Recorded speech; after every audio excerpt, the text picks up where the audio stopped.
Bismillahirrahmanirrahim. Assalamualaikum warahmatullahi wabarakatuh. Waalaikumsalam warahmatullahi wabarakatuh. Alhamdulillahirabbil alamin. Segala puji bagi Allah yang telah merahmati kita sehingga kita dapat menjalankan ibadah puasa dengan tenang dan baik. Salawat serta salam tetap kita curahkan kepada baginda Nabi besar Muhammad sallallahu alaihi wasallam yang telah membawa kita dari zaman kegelapan menuju zaman yang terang benderang, yakni ad-dinul Islam. Tidak terasa kita telah menjalankan ibadah puasa di hari yang ketiga. Alhamdulillah, semoga Allah memberikan kita kesehatan dan kemudahan dalam menjalankan setiap perintah-perintahnya. Amin. Pemirsa dan pendengar setia Madinah FM dimanapun Anda berada, setiap perintah yang diperintahkan oleh Allah pasti memiliki aturan dan tata cara tertentu, yang mana aturan itu telah disampaikan oleh Nabi Muhammad SAW dan dijelaskan oleh para pewarisnya, tidak lain dan tidak bukan, mereka adalah para ulama. Pagi hari ini di samping kita ada Kiai Haji Hamzawi. Assalamualaikum Yai. Waalaikumsalam warahmatullahi wabarakatuh. Yang insya Allah akan membahas dan mendampingi kita dan menjelaskan tentang fikih puasa. Maka dari itu, alaihi falyatafaddal mashkura. Assalamualaikum warahmatullahi wabarakatuh. Waalaikumsalam warahmatullahi wabarakatuh. Bismillah, alhamdulillah, wassalatu wassalamu ala rasulillah Sayyidina Maulana Muhammad ibn Abdillah wa ala alihi wa sahbihi wa man tabi'ahum wa la hawla wa la quwwata illa billah, amma ba'du. Bapak-bapak dan ibu-ibu jamaah Masjid Agung Jamek Malang yang dimuliakan oleh Allah Subhanahu wa taala, serta para pendengar dan pemirsa daripada radio dan TV dari Masjid Agung Jamek yang dimuliakan oleh Allah Subhanahu wa taala. Pagi hari ini patut kiranya kita bersama memanjatkan syukur kehadirat ilahi Rabbi Allah Subhanahu wa taala atas limpahan rahmah, hidayah dan inayahnya kepada kita bersama. Pagi hari ini Allah memberi kesempatan kepada kita bersama, kesehatan dan juga kekuatan, sehingga pagi hari ini kita bisa bersama-sama datang ke Masjid Agung Jamek Malang dalam rangka untuk menjalankan sholat subuh secara berjamaah, kemudian kita ikuti dengan taklim. Mudah-mudahan kajian pagi hari ini bermanfaat bagi kita, kajian berguna bagi kita bersama dalam rangka menggapai ridho Allah Subhanahu wa taala. Para jamaah yang dimuliakan oleh Allah Subhanahu wa taala, dengan tiada terasa kita sekarang sudah berada di hari ketiga di bulan Ramadan. Dan pagi hari ini kita akan bicara dengan fikus tentang fikih, tentang puasa. Oleh karena itu, di samping fikus siam kita bicara tentang Ramadan, karena puasa ini diwajibkan hanya di bulan Ramadan. Puasa itu secara bahasa adalah al-imsak. Al-imsak dalam arti menahan. Ini secara bahasa. Kalau secara syar'i, ini puasa itu al-imsak anil akli wasyurbi wa mulabasatil jinsiyah min tulu'il fajri ila ghurubi syams ma'niyah. Jadi yang dikatakan puasa itu mencegah, menahan dari makan dan menahan dari minum dan juga menahan dari berhubungan antara suami dan istri mulai terbitnya fajar sampai dengan terbenamnya matahari dengan pakai niat. Mungkin ada di antara kita yang kadang-kadang merasa agak bingung lah ketika ada kata al-imsak itu. Karena puasa sendiri definisinya adalah al-imsak, menahan, secara bahasa menahan. Nah, padahal kita kadang-kadang punya jadwal yang kita kenal dengan nama imsakiyah. Nah, di Jamek juga saya yakin siapa itu Mas yang ini mengatakan ketika 10 menit sebelum masuk waktu fajar sidik, beliau mengatakan al-imsak, imsak, imsak. Imsak dalam hal ini adalah waktu tenggang. Jadi imsak itu kalau secara bahasa itu menahan. Dan imsak ini diharapkan ketika waktu tenggang itu kita sudah dalam posisi ready, siap untuk melakukan puasa. Jadi sudah tidak makan, sudah tidak minum, sudah tidak melakukan tadi yang dilarang di dalam puasa. Seyogianya kalau dia itu melakukan, ya ini masih belum apa-apa, masih boleh. Jadi seandainya masih dalam posisi makan, maka mereka itu masih boleh suruh aja menelan, walaupun itu waktunya waktu imsak. Karena mulainya puasa itu min tulu'il fajri, mulai dari terbitnya fajar. Terbitnya fajar itu yang masuknya kita di waktu subuh. Jadi ketika kita sudah masuk waktu subuh berarti fajar sudah masuk, mulai dari itulah imsak. Nah, dikala itu kita kalau pas makan terdengar adzan subuh, maka harus kita kita bahasa Indonesia, bahasa Jawanya kita lepeh, kita buang apa yang ada di mulut kita, karena sudah masuk pada waktu yang dimana kita harus menahan makan, minum, dan hubungan persebadanan. Ini puasa. Nah, kadang-kadang ya imsak ini kita kan kadang-kadang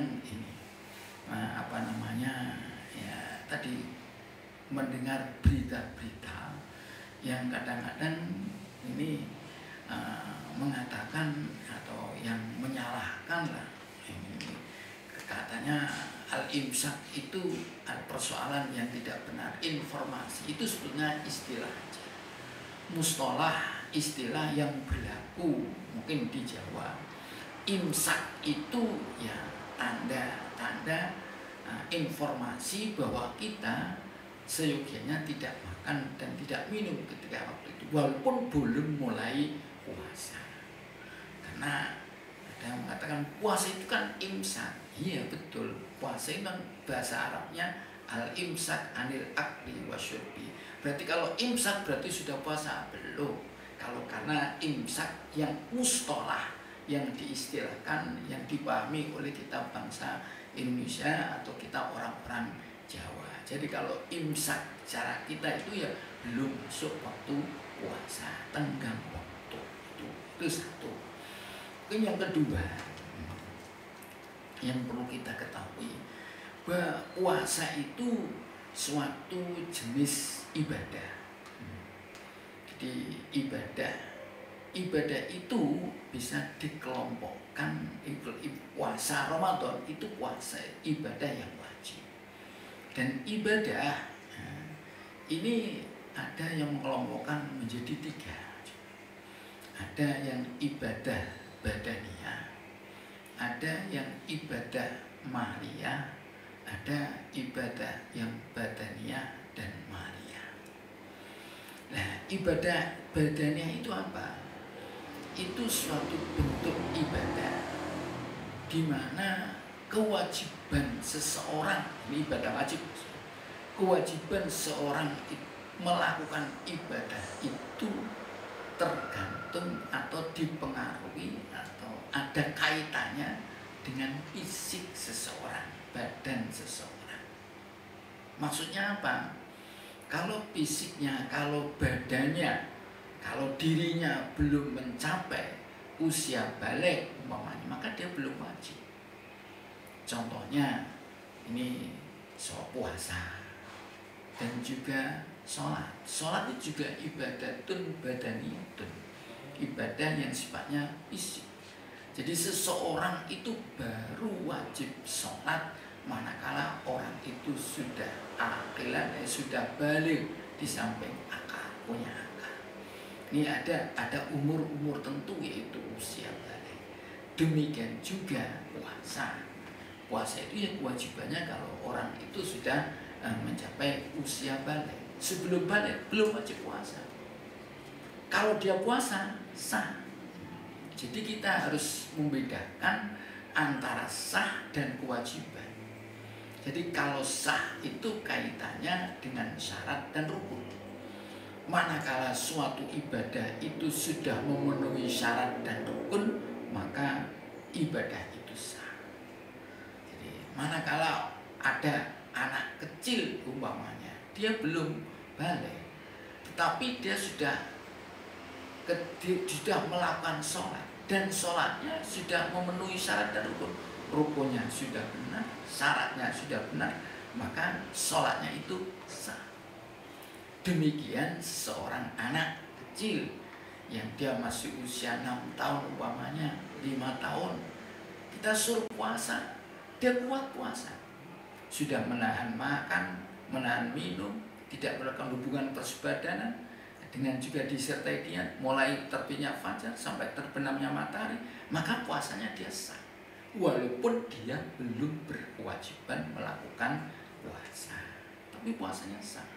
Pahalanya berpahala, dia berpahala, ya, mendapatkan pahala karena dia sudah melakukan sesuatu. Orang tuanya tambah mendapatkan pahala dia, karena orang tuanya sudah melakukan, memerintahkan anaknya memberi sunnah yang baik. Seperti hadis Nabi, man sanna sunnatan hasanatan falahu ajruha wa ajru man amila biha. Barang siapa melakukan suatu perintah sunnah yang bagus, maka dia itu akan mendapatkan pahala memerintahkan itu.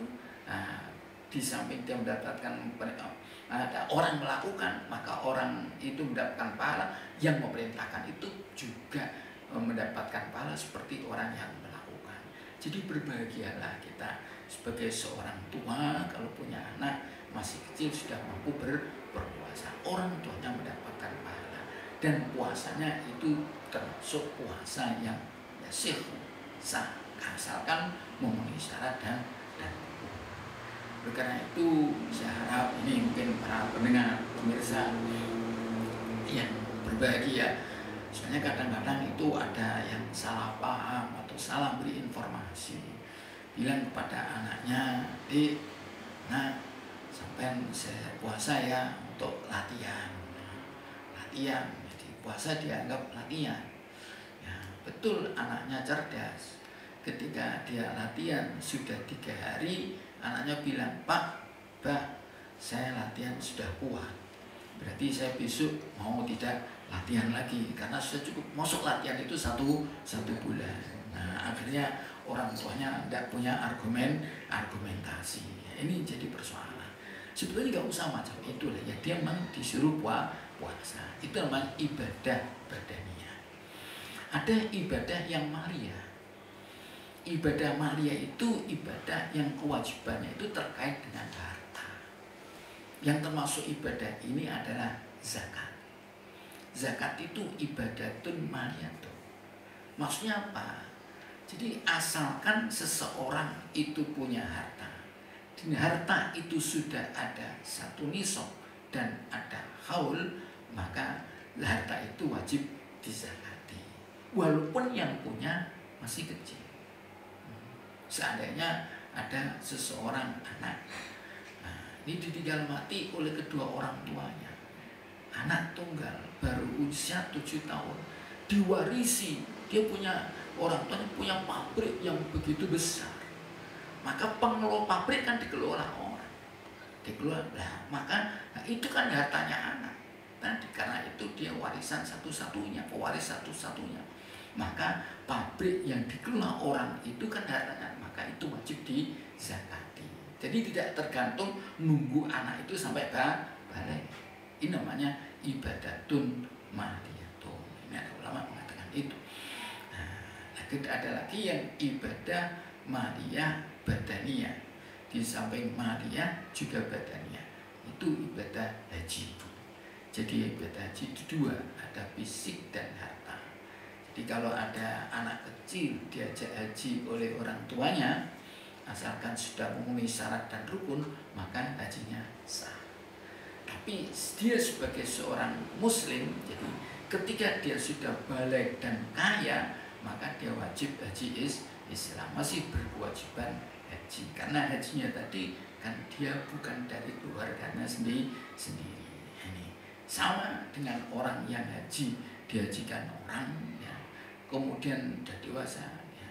Kemudian ketika dia beberapa tahun kemudian dia punya harta yang banyak, maka dia tetap berkewajiban haji. Karena hajinya tadi bukan karena hartanya dia.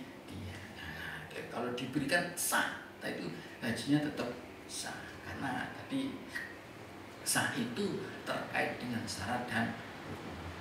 Para pemirsa dan pendengar dari jamaah yang dimuliakan oleh Allah Subhanahu wa taala. Kembali kepada puasa. Puasa tadi secara definitif itu al-imsak secara syar'an anil akli wasyurbi wa mulabasatil jinsiyah. Ya ini dan mengatakan ma'an niyah, harus disertai dengan niat. Karena ada innamal a'malu binniyat. Berbicara tentang niat di dalam kasus puasa, ini juga berbeda dengan yang lain. Niat itu secara definitif adalah qasdus syai' muqtaronan bifi'li. Menyengaja sesuatu yang menyengaja disamakan dengan sesuatu yang diniatkan itu. Contohnya, kalau kita sholat itu niatnya kan ketika takbiratul ihram. Jadi ketika Allahu Akbar, pada takbiratul ihram itu masuk di dalam rukunnya sholat. Dimasuk dalam rukunnya sholat. Lah takbirnya itu Allahu Akbar itu maksud takbir, dan di dalam takbir itulah nanti ini niat. Di ketika di dalam fikih niat itu kalau sholat ya di antara hamzahnya lafal Allah sampai roknya lafal Akbar, itu di hati kita niat ya. Kalau duhur ya duhur lah, niat duhur, sholat duhur yang 4 rakaat ya makmumah lillahi ta'ala ya, minimal itu di dalam kitab Kasyifatus Syajah. Kalau sholatnya itu wajib ya 3, minimal melakukan sholat apa, kemudian dijelaskan sholatnya itu apa, kemudian fardun lillahi ta'ala, hanya 3 unsur itu. Ini niatnya itu masuk di dalam ini, masuk dalam perilaku substantif perilaku itu niat. Beda dengan puasa. Puasa itu niatnya wajibnya tabyitun niat. Kalau Syafi'i wajib itu tabyitun niat, itu membermalamkan niat. Niat itu bermalam, maksudnya kalau kita sehabis terawih itu kan sudah niat nawaitu sama ghadin an adai fatisyair ramadhana hadis sanati fardhan lillahi ta'ala. Setelahnya habis terawih masih makan, padahal kita sudah niat puasa. Nah, coba kan nggak boleh nih kalau kita niat sudah sholat bicara ya nggak bisa. Wong kita sudah niat masuk waktu sholat, sudah masuk sholat, kok kita masih melakukan suatu hal yang membatalkan sholat, ya nggak bisa, nggak boleh. Ini nggak boleh. Tapi puasa tidak. Kita niat, habis niat masih boleh melakukan hal yang membatalkan puasa. Ini karena apa? Karena ini termasuk kemurahan. Rukhsah. Ad-dinu yusrun yassiru wa la tu'assiru. Agama itu gampang. Ini kenapa? Ini termasuk kemudian rukhsah agama. Rukhsah. Karena apa? Sulit bagi seorang untuk meneliti kalau niat itu seperti halnya kaidah-kaidah tadi qasdus syai' muqtaronan bi fi'lihi, menyengaja sesuatu yang harus disamakan dengan dia melakukan sesuatu tadi itu susah. Karena kita harus, orang itu harus jaga, maksudnya harus sadar, tidak tidur waktu peralihan antara akhir malam sampai tuluul fajr. Nah, ini kan susah sekali.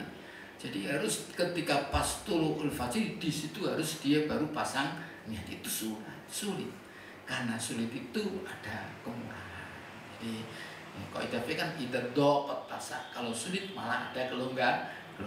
Karena ini sulit maka ada kemurahan. Oleh karena itu boleh orang niat itu niat puasa itu malah menurut Imam Syafi'i harus itu sebelum masuk di waktunya kita sudah niat sebelumnya. Ini yang kadang-kadang kita menjadi persoalan. Kalau lupa niat bagaimana? Ini yang ribet. Soalnya banyak di antara kita itu puasa tapi niatnya itu lupa. Karena lihat itu dalam hati. Menurut saya kalau orang itu sudah sahur, itu saya kira di hatinya ada sudah niatan besok pagi mau besok paginya mau puasa. Jadi karena niat itu kan di dalam hati. Jadi kalau talafut mengelafatkan niat itu hukumnya hanya sunnah.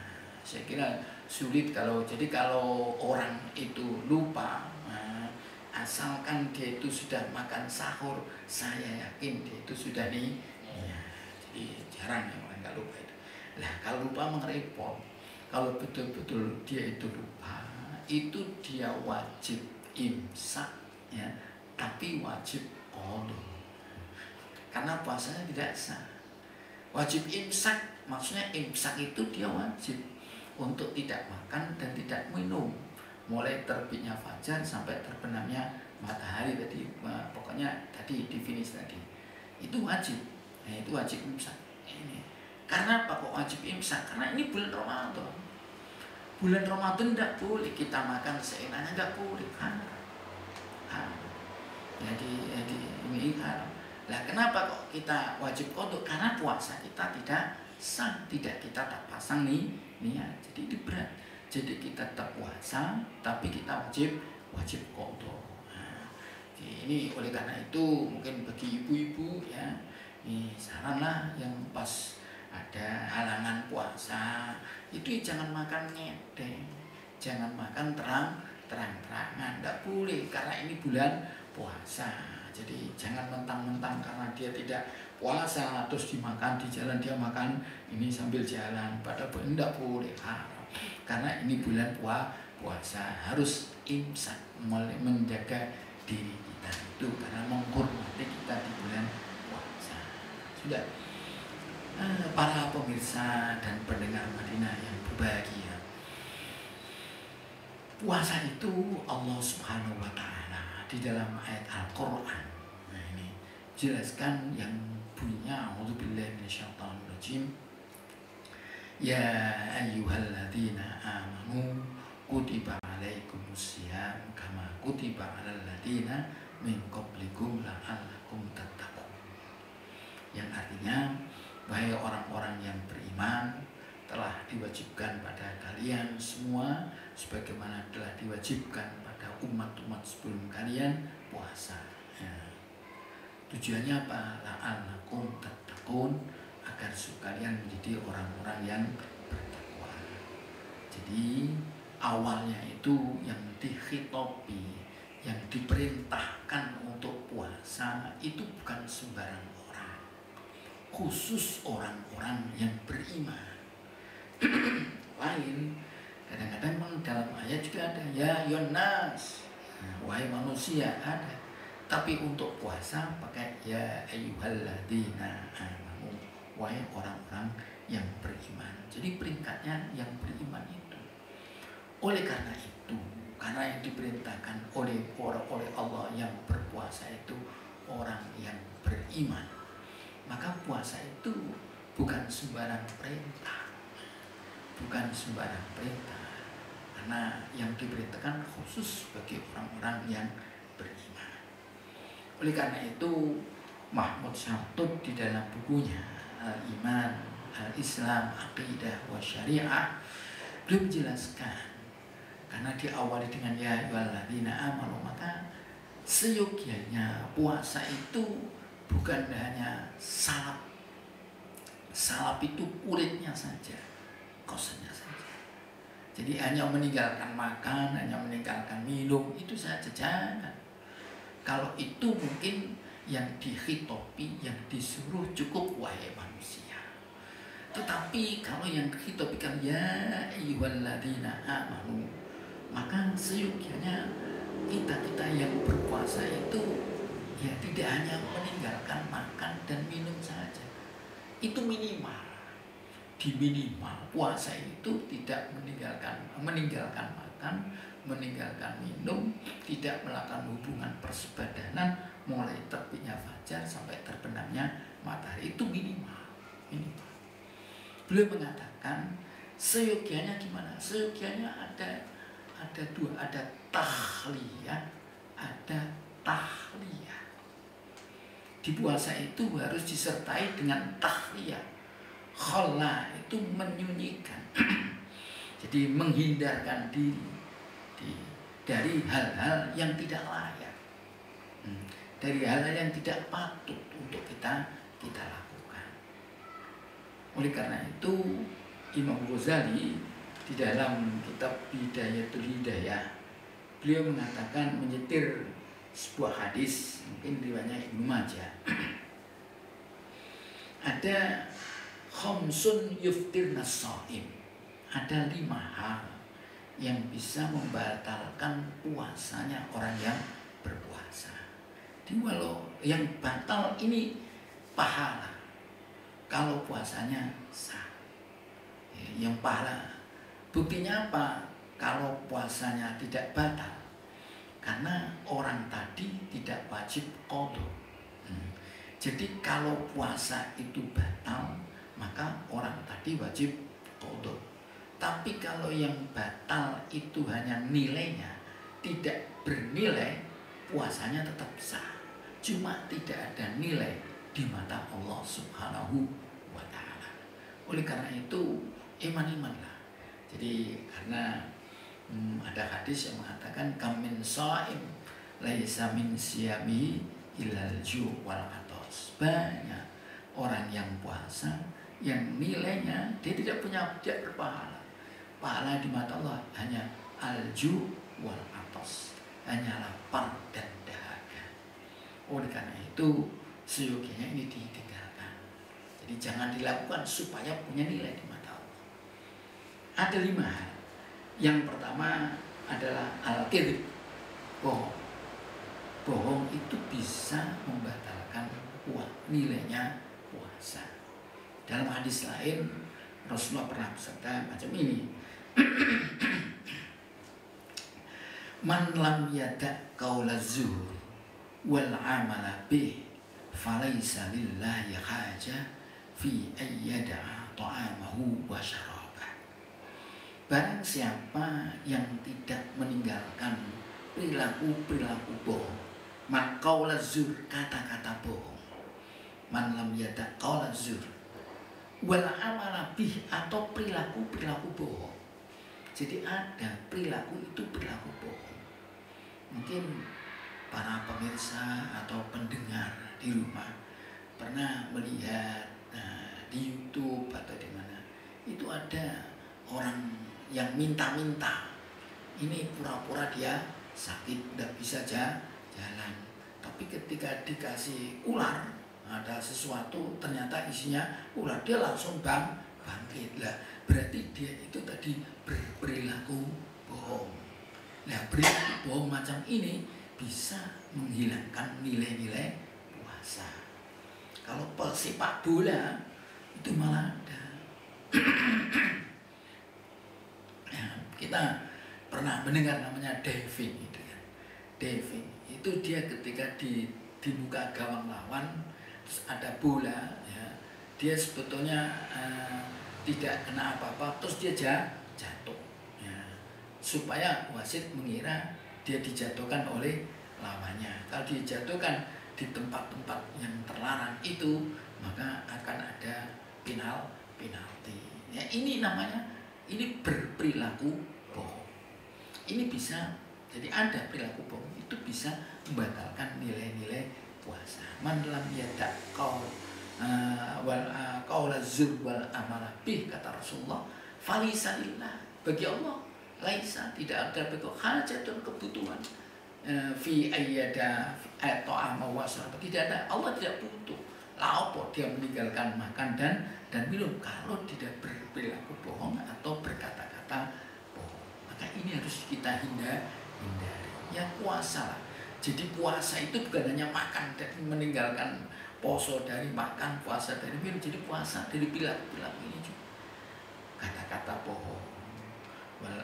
Wal ghibah nggak boleh, ghibah juga nggak boleh. Ghibah itu mengumpat, ngerasani. Jadi mengerasani itu apa? Kadang-kadang definisinya kita juga harus tahu. Ghibah itu kita menuturkan sesuatu yang ada pada orang lain tanpa sepengetahuan orang lain. Ini kita menuturkan sesuatu yang ada pada orang lain yang tanpa sepengetahuan orang lain tadi. Yang manakala orang lain tadi dengar apa yang kita katakan, dia tidak senang. Itu namanya ghibah.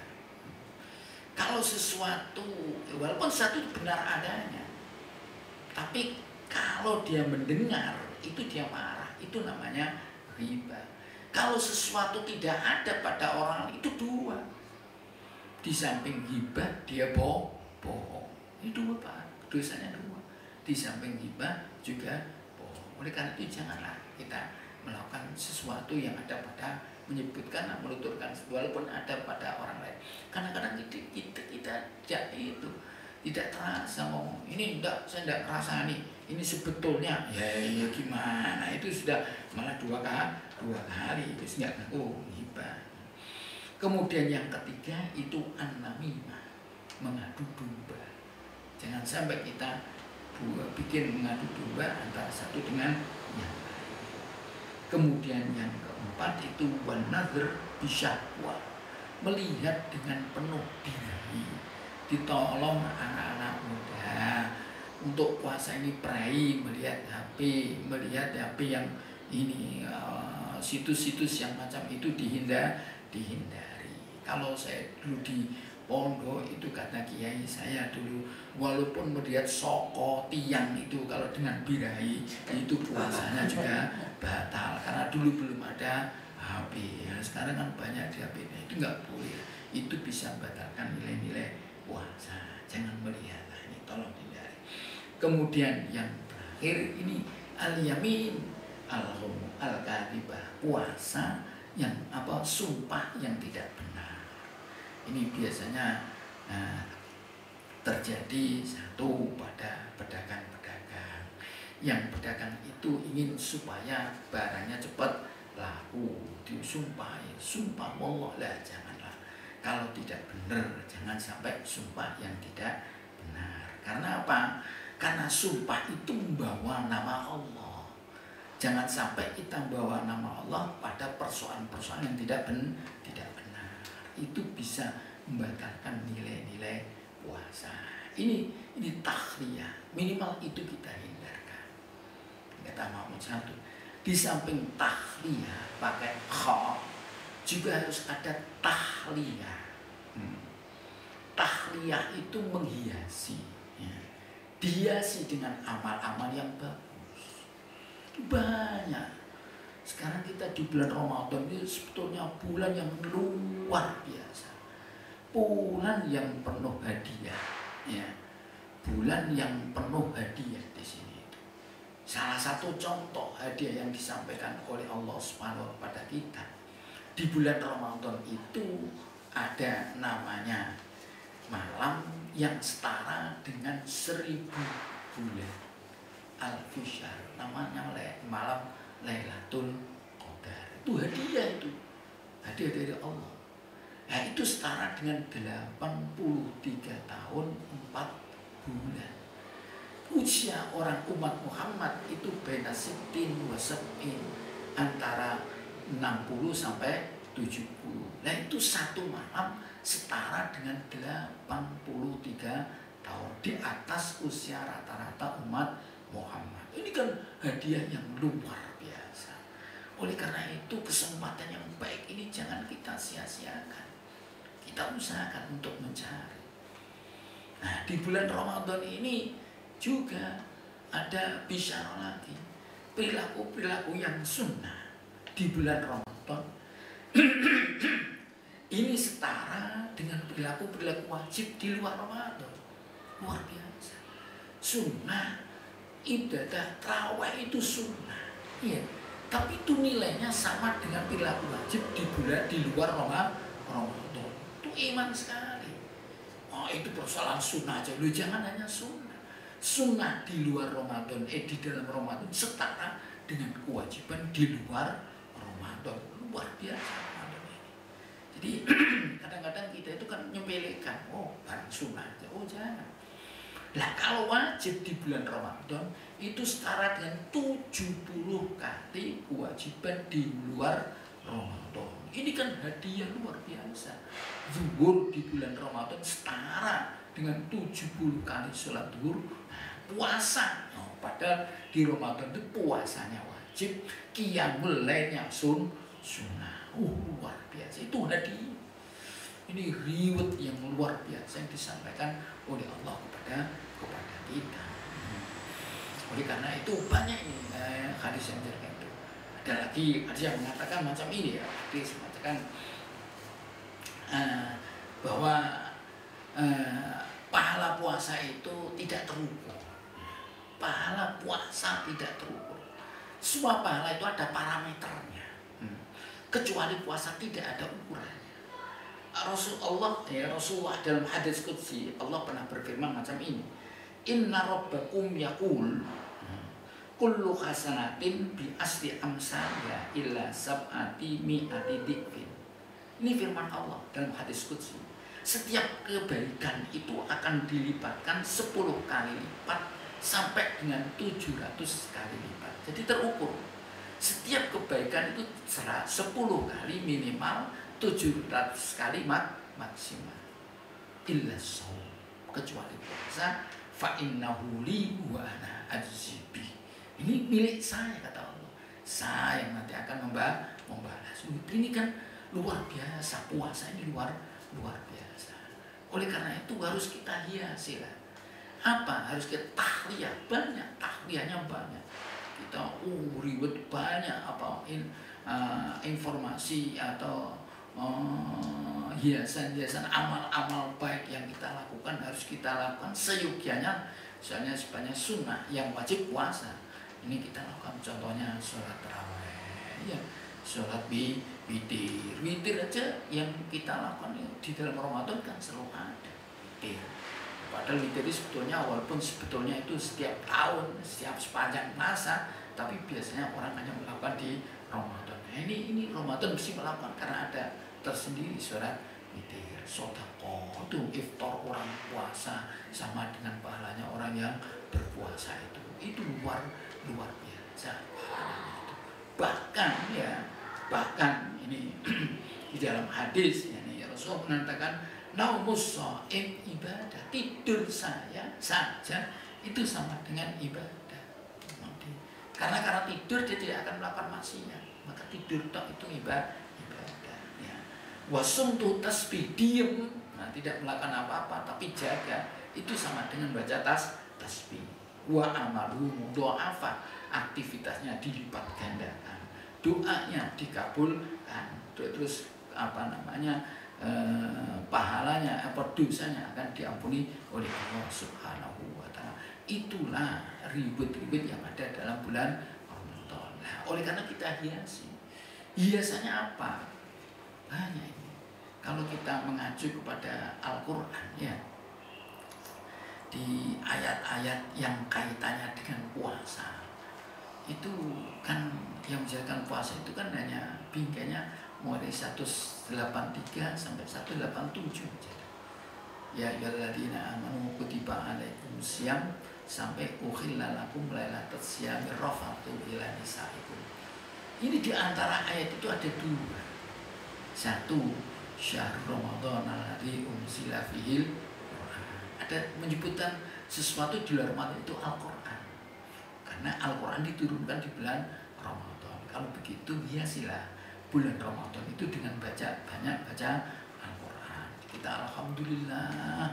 Kalau kita sebagai bangsa Indonesia umat Islam, alhamdulillah tidak ada kitab suci yang dibaca umatnya sesering orang baca kitab Al-Quran. Umat Islam baca Al-Quran itu luar biasa. Ini yang satu. Yang kedua ada ini ayat doa, wa idza sa'alaka ibadi anni fa inni qarib ujibu da'watad da'i idza da'ani falyastajibu li wal yu'minu bi la'allahum yarshudun. Ada ayat menjelaskan doa. Ini dua ayat ini. Saya kira ini spesial. Nah, spesial. Jadi di samping yang lain-lain tadi ini spesial ada. Harus jangan sampai kita tidak berdoa. Doa apa yang kita lakukan sudah diajari oleh Rasulullah SAW. Apa yang diajari oleh Sayyidatina kepada Sayyidina Fatimah? Allahumma innaka afu karim tuhibbul afwa fa'fu anni. Maka kita sering-sering berdoa macam itu. Para pendengar dan pemirsa Madinah yang berbahagia, itu mungkin sedikit yang sampaikan. Mudah-mudahan dengan fikih puasa ini kita bisa menjalankan puasa dengan benar. Karena kadang-kadang karena kita tidak tahu ilmunya, ini melakukan ibadah kadang-kadang juga keliru. Yang sunnah dikatakan yang wajib tidak dikatakan wajib, itu kan jadi persoalan. Yang membatalkan tidak dikatakan membatalkan, itu jadi persoalan. Itu mungkin yang sampaikan. Ada kelombinya, mohon maaf kalau mungkin ada pertanyaan, monggo. Terima kasih disampaikan kepada Kiai Haji Hamzawi yang telah menjelaskan dengan gamblang tentang fikih puasa. Ini ada beberapa pertanyaan dari pendengar dan pemirsa Madinah FM, yaitu dari Ahmad yang berasal dari Gadang. Pertanyaannya yang pertama yaitu, bagaimana sebenarnya sahnya niat berpuasa, khususnya pada saat puasa Ramadan? Ada yang mengatakan sah berniat di hari pertama untuk 1 bulan, dan ada juga yang mengatakan setiap hari harus niat. Itu yang pertama. Dan yang kedua adalah dalam kondisi orang yang tidak sah berpuasa, seperti dalam keadaan haid, itu dia wajib imsak. Yang dimaksud imsak di sini, apakah harus tidak makan dan minum seperti orang yang berpuasa? Terima kasih. Yang pertama niat. Niat itu memang innamal a'malu binniyat. Ini diawali dengan adatul hasr namanya, innama. Maka banyak ulama di sana menjelaskan innamal a'mal itu innama sihatul amal. Jadi kalau tidak pakai niat tidak sah. Jadi amal puasa pun harus pakai niat. Niatnya kapan? Ini versi. Jadi kalau niatnya setiap hari, ada mengatakan setiap hari. Tadi saya katakan niat tadi ada rukhsah. Kalau Imam Syafi'i tabyidun niat. Tapi ada yang bolehkan niat 1 bulan, Imam Malik. Jadi niat 1 bulan suntuk. Maka seyogianya kita supaya hati-hati. Ya, niatnya pertama dulu saya niat puasa sebulan Ramadan di tahun ini fardulillahi ta'ala. Ini niat 1 bulan. Sudah, kalau begitu setiap hari kita niat mengikuti Imam Syafi'i. Kalau lupa, seperti saya katakan tadi, kalau lupa kan wajib imsak, tapi dia wajib qadha. Nah, ini wajib imsak, jadi dia wajib qadha. Maka dia tadi kalau sudah niat mulai awal, maka dia tidak ada kalau menurut Imam Malik dia tidak ada namanya lupa niat, karena sudah diniati sejak awal, dan itu mengatakan boleh dan nggak apa-apa. Nah, yang kedua ya orang yang tadi kalau orang lupa niat tadi saya katakan wajib imsak. Walaupun dia imsak tidak boleh makan. Nah, tapi dia harus qadha. Itu beda dengan imsaknya orang yang men. Apakah orang yang men itu harus puasa? Ya tidak, harus imsak. Enggak. Dia maksud saya tadi karena dia tidak boleh puasa. Orang yang men itu haram puasa. Berarti kalau dia puasa itu haram. Kalau imsak maksudnya jangan ngedeng maksudnya. Jadi menahan, makanya dia itu jadi bukan bukan bisa jadi orang yang main itu makanya itu harus rahasia, karena maksudnya ya di dalam kamar ya, ini jangan di tengah jalan dia makan mentang-mentang dia menstruasi. Karena apa? Dia ini di bulan Ramadan, kita harus menghormati orang-orang yang sesama kita selain kita yang sedang melakukan puasa. Saya kira itu ini saya kira cukup. Wallahu a'lam bishawab. A'udzu billahi minasyaitonir rajim. Bismillahirrahmanirrahim. Alhamdulillahirabbil alamin. Hamdan yuwafi ni'amahu wa yukafi mazidah. Ya rabbana lakal hamdu kama yanbaghi li jalali wajhikal karim wa 'azimi sultanik. Allahumma anfa'na ma 'allamtana wa 'allimna ma yanfa'una. Allahumma arzuqna fahman nabiyyin wa hifdzal mursalin wa ilhama malaikatikal muqarrabin. Allahumma aftah lana futuhal 'arifin wa yufaqqihna fid din wa yahdina ila sawa'i sabil. Nas'aluka husnal khatimah. Sallallahu ala sayyidina maulana Muhammad walhamdulillahi rabbil alamin. Assalamualaikum warahmatullahi wabarakatuh. Waalaikumsalam warahmatullahi